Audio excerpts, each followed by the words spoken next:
for you. So why I was making a lever for you? Because today is the part 2 of simple machine. So let's take a short revision of the part 1.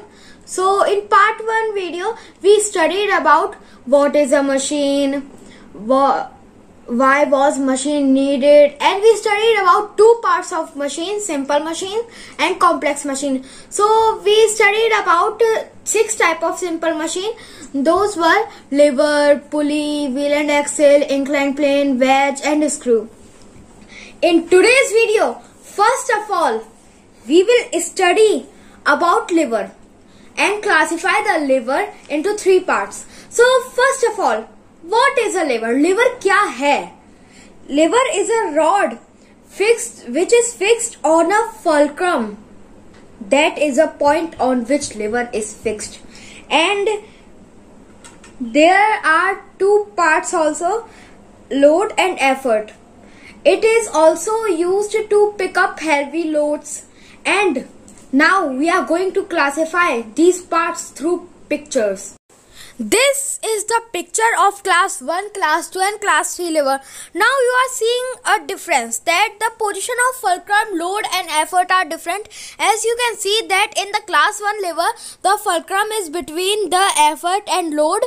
In class 2 lever, the load is in between the effort and fulcrum. And in class 3 lever, the effort is in between the fulcrum and load.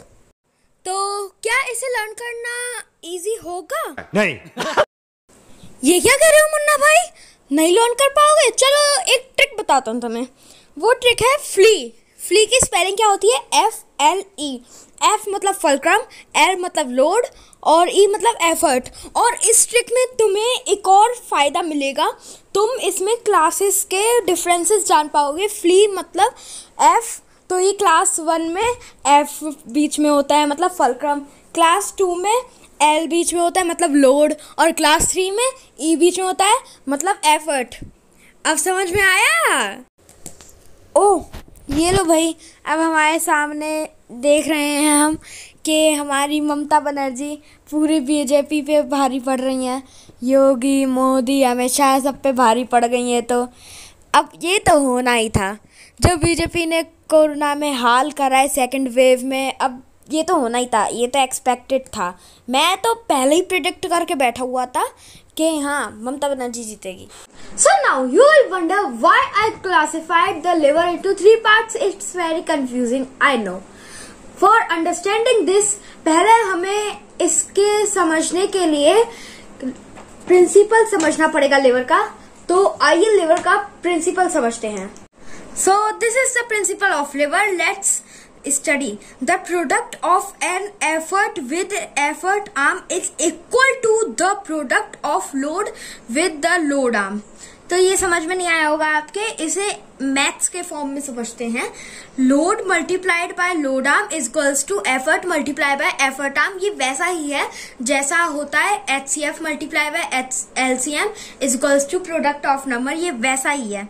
तो यहाँ पे एक figure बना लिया है हमने. तो ये है फुलक्रम, ये है लोड और ये है एफर्ट. जैसा कि मैंने आपको पिछले वीडियो में बताया था कि फुलक्रम से एफर्ट के बीच की डिस्टेंस को कहते हैं एफर्ट आर्म, और फुलक्रम से लोड के बीच की डिस्टेंस को कहते हैं लोड आर्म. तो इसका फॉर्मूला बना लेते हैं हम. L मल्टीप्लाइड बाय FB मतलब फुलक्रम से, और ये B पॉइंट है हमारा, तो फुलक्रम से B की डिस्टेंस तक is equals to E multiplied by FA मतलब फुलक्रम से A पॉइंट की डिस्टेंस तक. तो हमें अब हाँ आपके दिमाग में क्या ये सवाल आया कि इसे हम क्यों पढ़ते हैं, क्यों बनाया गया है प्रिंसिपल, इसका यूज क्या है? तो इसका यूज है L multiplied by E means mechanical advantage जो हम निकालते हैं. तो अब मैकेनिकल एडवांटेज क्या होता है? मैकेनिकल एडवांटेज वो होता है जो हमें मशीन से मिलता है हमारे एफर्ट डालने के बाद. तो मैकेनिकल एडवांटेज के 2 फॉर्म होते हैं. L upon E is equals to effort arm upon load arm. तो ये सेम ही है, आप इसमें से कुछ भी लिख सकते हैं. L मीन्स लोड और एफर्ट और नीचे एफर्ट, और ये मैंने अभी आपको बताया. तो अब means mechanical advantage is equals to L upon E और और we can say effort arm upon load arm. इसमें से आप कुछ भी लिख लीजिए, दोनों ही सही है, कोई आपको गलत नहीं कर सकता, वो खुद गलत होगा, गलत कर भी दिया तो यहाँ पे mechanical advantage of lever is equal to the ratio of effort arm to the load arm. तो अब हम इस मैकेनिकल एडवांटेज को तीनों टाइप्स के लीवर में समझते हैं। तो हम ले लेते हैं ये, तो इसमें जैसा कि आप देख सकते हैं ये है क्लास 1 लीवर जिसमें फल्क्रम है लोड और एफर्ट के बीच में। तो अब आप ये सोच रहे होंगे कि ये मैं एफर्ट आर्म बड़ा कर रहा हूँ, लोड आर्म बड़ा कर रहा हूँ, क्या बड़ा कर रहा हूँ? मीन्स फल्क्रम को मैं खिसका रहा हूँ। अगर लोड आर्म बड़ा कर रहा हूँ मैं, तो मीन्स मैं एफर्ट के पास खिसका रहा हूँ, तो ये लोड आर्म बड़ी हो जाएगी। और अगर मैं एफर्ट आर्म बड़ा कर रहा हूँ तो फल्क्रम को लोड की तरफ खिसकाऊंगा, मीन्स एफर्ट बड़ा हो जाएगा। तो अब हम समझते हैं मैकेनिकल एडवांटेज क्लास 1 लीवर में। तो मैकेनिकल एडवांटेज क्लास 1 लीवर में तीनों टाइप्स की हो सकती हैं और 3 टाइप की ही होती हैं। तीनों टाइप की मैकेनिकल एडवांटेज होती हैं, जो है फोर्स मल्टीप्लायर, स्पीड मल्टीप्लायर और चेंज इनटू डायरेक्शन। तो अब हम चेक कर लेते हैं पहली मैकेनिकल एडवांटेज जो है force multiplier. Force multiplier means effort arm is greater than load arm. तो इसमें एफर्ट आर्म लोड आर्म से बड़ा होता है, मीन्स ये इधर खिसक जाएगा, तो ये हो जाएगा हमारा फोर्स मल्टीप्लायर। हमारा फोर्स कम लगेगा, हम एफर्ट कम लगाएंगे और वो ज्यादा होगा।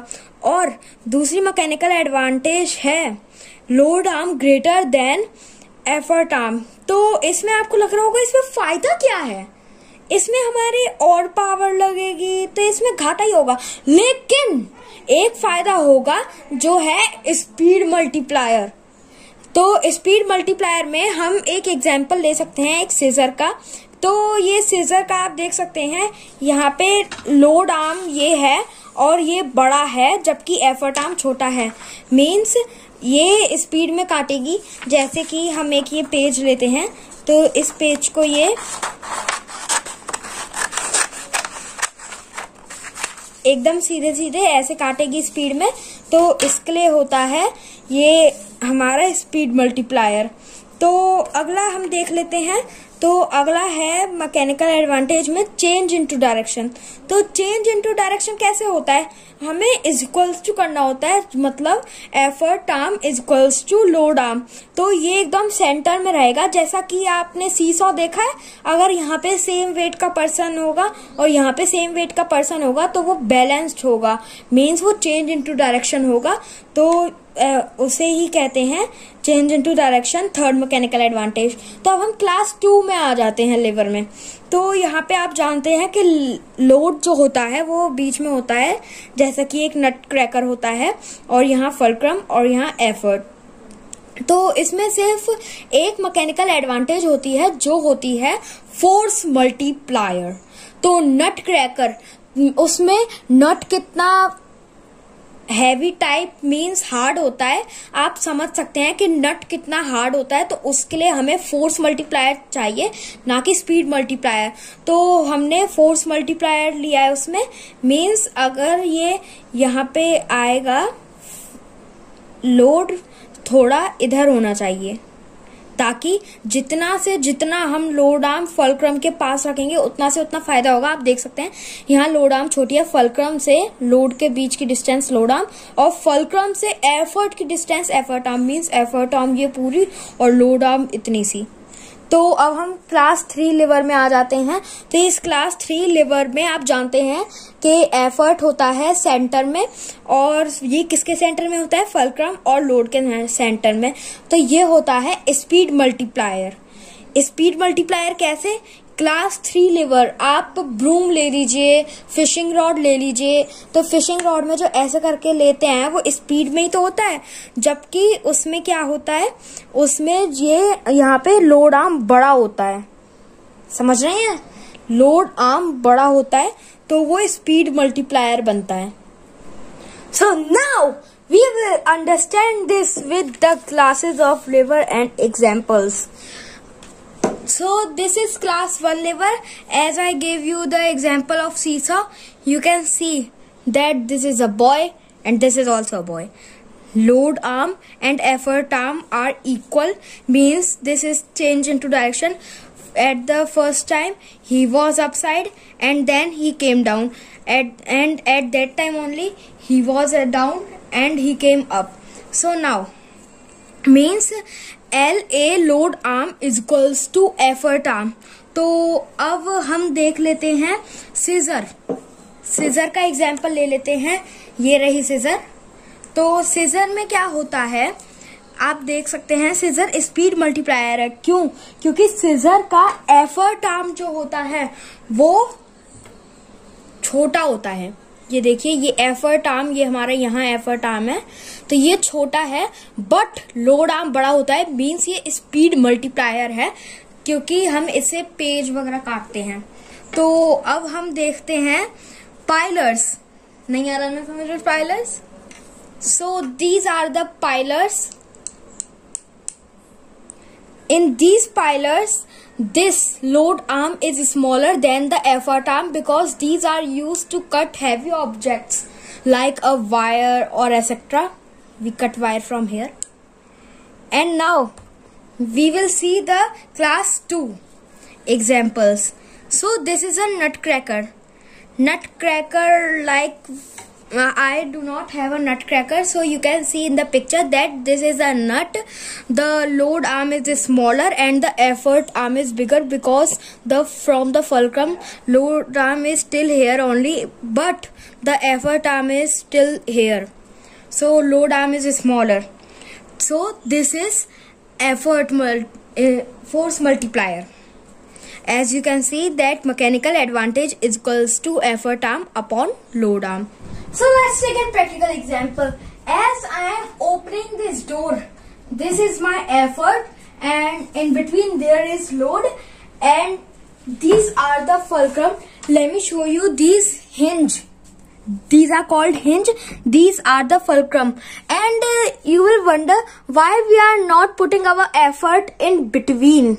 Why we are not putting? Because we want to get force multiplier to push this heavy thing. That is why we put our effort in the end of the gate, or we can say door. So let's see another example. The another example is wheelbarrow. Remembered something? The sweeper come with this wheelbarrow and take all the garbage and fill in this box. So this is also an example of class 2 का तो है ये example, but ये एक force multiplier का भी example है. अब आप पूछोगे कैसे? बिकॉज जो हमारी इसमें ये एफर्ट आर्म है वो फुलक्रम से बहुत ज्यादा दूर है. मीन्स ये एफर्ट आर्म बहुत बड़ी है एंड लोड आर्म हमारी फुलक्रम के बहुत पास है, तो लोड आर्म बहुत छोटी है, इसलिए ये बन गया हमारा फोर्स मल्टीप्लायर. तो अब हम क्लास 3 के एग्जाम्पल्स देख लेते हैं. तो ये है हमारा क्लास 3. तो क्लास 3 का एग्जाम्पल है, first example of class 3 is fire tong. This is the fire tong where your mother bakes chapati and she holds the chapati with this fire tong. So this is the example of class 3 lever. It is, what is it? So it is the speed multiplier because as you can see that this is the effort in between she holds. So this is the effort and here is the load. So the load arm is longer. That is why it's a speed multiplier. And the second example is fishing rod. So in fishing rod, as you can see the figure, that from here we hold the fishing rod, means effort arm is very smaller, and from here we hold the fish if fish is the load. So this is much longer than the effort arm. That is why it is an example of speed multiplier. So now let's see these things through pictures. As you can see a picture on your screen, in this picture there are 3 classes of lever. In the first class, as you can see the examples of scissor and hammer. The hammer is a claw hammer which is taking out a nail. And in class 2, this is wheelbarrow and the second is nutcracker. In class 3 lever, it is biceps and biceps exercise. As you can see the hand is picking up the dumbbell. Pulley is also very important. How we left pulley? So, there are three types of pulley: fixed pulley, movable pulley, and pulley system. Let's see the fixed pulley. The mechanical advantage of a fixed pulley is one, as we all know, that it helps in change the direction. And in movable pulley, the mechanical advantage of a movable pulley is two: it reduces the human effort and it increases the and it is a force multiplier. And in pulley system, the mechanical advantage of a pulley system is equal to the number of sections of the rope pulling up on the object, means it increases the mechanical advantage more and more and more and more. It depends how much pulleys are you using. And the pulley system is used to lift heavy loads, like you have seen crane uses a pulley system to lift heavy loads. So as we studied in principle of lever, that load upon effort is equals to effort arm upon load arm. It depends on the question that what would you choose. So now you will think that how much if we apply an effort to a machine, so how much advantage we will get, on how much effort we will get how much advantage. To know this, we have to do some numerical questions. So let's do these numerical questions, and don't skip this. When it will come in your exam, na, you will cry. So let's see some questions. So let's see question number 1. An effort of 8 kgf, F is a unit. So you can see 8 kgf is applied on a machine for movement of load of 100 kgf. 100 kgf. Calculate the mechanical advantage. As we can see that it is given in load and effort, so we will take out in load and effort rather than the effort arm and load arm. So we can, solution is mechanical advantage is equals to load arm upon effort arm, means we will divide these, is equals to 12.5. It is very simple, very simple. Now let's take another example. So let's see another type of example. The another type of example is the uniform plank of a seesaw is 8 meters long and is supported in the center. A boy weighing 50 kgf sits at a distance of 2.5 meters. Remember these. From the fulcrum. Where must another boy weighing 40 kgf sit? So as to the balance of the plank. So first we have to take out one. Then we first of all we know the formula: load multiplied by load arm is equals to effort multiplied by effort arm. So we will write the values. First of all, 50 kgf is the load and 2.5 meter is the load arm, is equals to 40 kgf is the effort multiplied by, we do not know effort arm, so we will write here x. So x is equals to, means x value is 50 multiplied by 2.5 upon 40. Then we will write is equals to and we will write this answer. So as we are studying of machine, now I will tell you some points that you can make your machine live longer. So the first point is you should lubricate your machine, because the parts of machines get due to friction, the parts of machine get rubbed and make sound and cause to wear and tear also. So you should always lubricate, or you can say you should regularly lubricate your machine. And the second point is some unremovable parts of machines are made of iron. Now what to do? We should paint them. We should paint those parts to protect them from dust, because the dust can cause wear and tear, and if they are unremovable, then they are very important parts. So the third point is many people don't cover their machine. So we should cover our machine when the machine is not in use, because it protects the machine from dust and it does not rust it.